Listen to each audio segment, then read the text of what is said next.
try something a little bit different today, and it's a little bit of a risk on this particular daily shot because the Steelers show gets so many more listens than the ones that I do on Penguins and Pirates, certainly this time of year.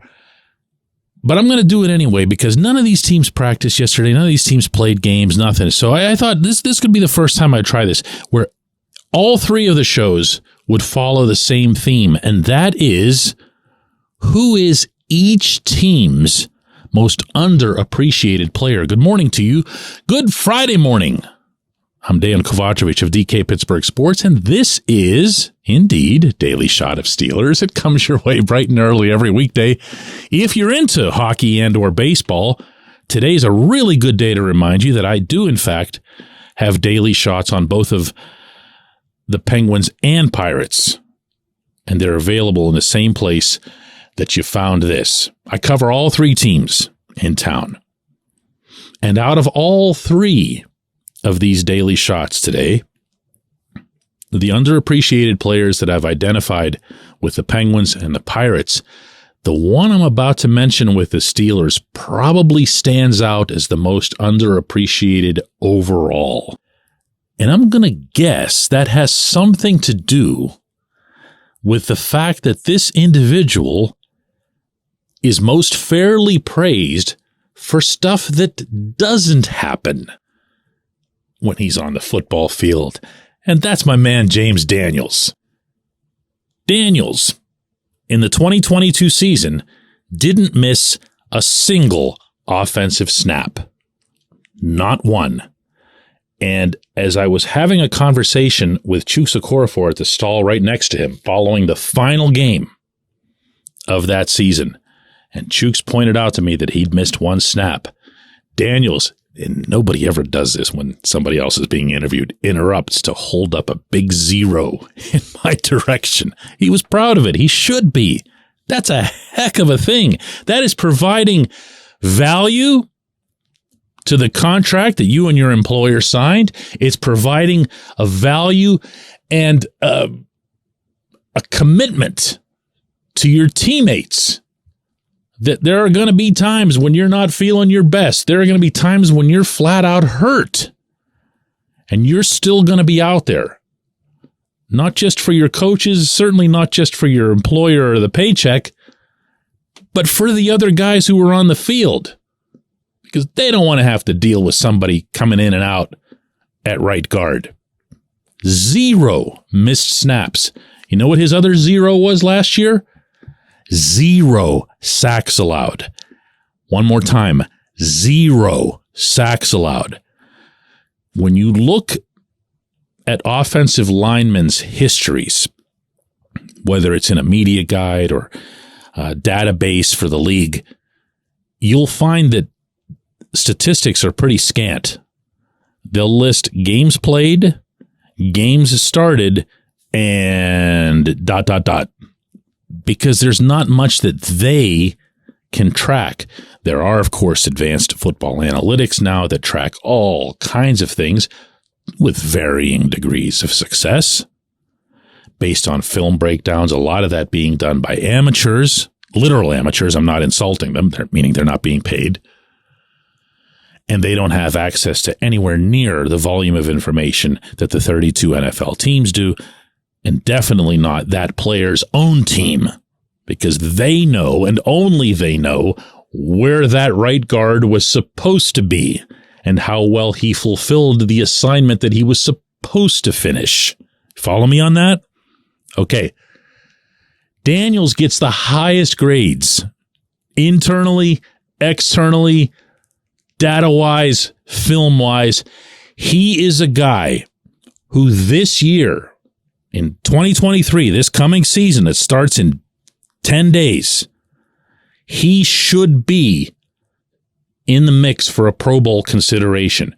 I know that sounds nuts to say about someone who's on the Steelers' offensive line after everything they've been through post Marquise Pouncey, but he's in that class.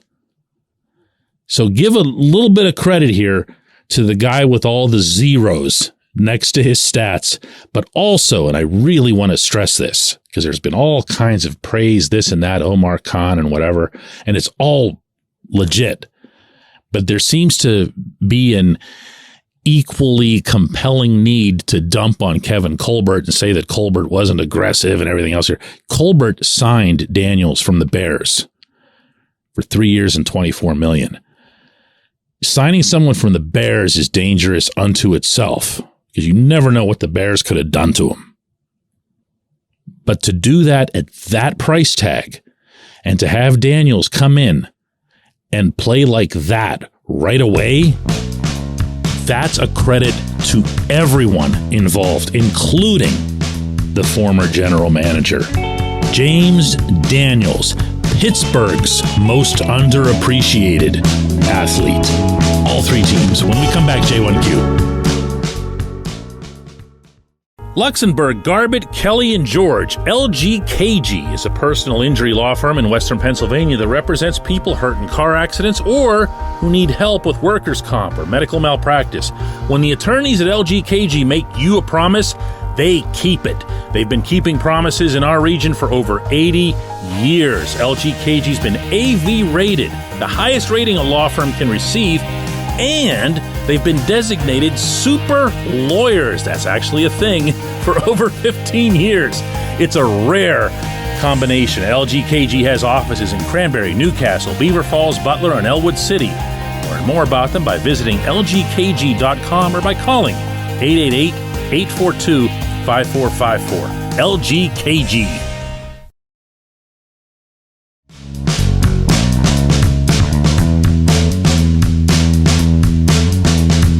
Today's J1Q comes from Chris, and he says, "Hey, DK, is it just me? Or has the head coach seemed more open and relaxed starting with this offseason?" Chris, I'm going to say that whatever your perception is to date, at least from my vantage point, is that it's just you. However, you're onto something. I think you just might be a little bit off on the time frame. For me, I saw this head coach begin to do some things differently last summer. And I happen to believe, although I don't know this is something that Tomlin would, come out and state directly for any reason, I believe it had to do with not having Ben Roethlisberger for the first time. Not that there was any issue there. I just mean that it was the first time Mike Tomlin didn't have his Hall of Fame bound franchise quarterback around. And in something that Tomlin had discussed even before the drafting of Kenny Pickett, it was the one time that he kind of addressed what that would be like, meaning not having Ben around. He put a big old smile on his face, and he might have planted it there, for all I know, and said that he is just feeling so energized. Now some of you might remember the quote at the time because it was from the NFL winter meetings, that he was energized by the challenge of having to go find another quarterback. Kevin Colbert, second mention of KC on this show today, said something very similar. He knew it was going to be his last big task as a general manager, and he didn't want to get it wrong.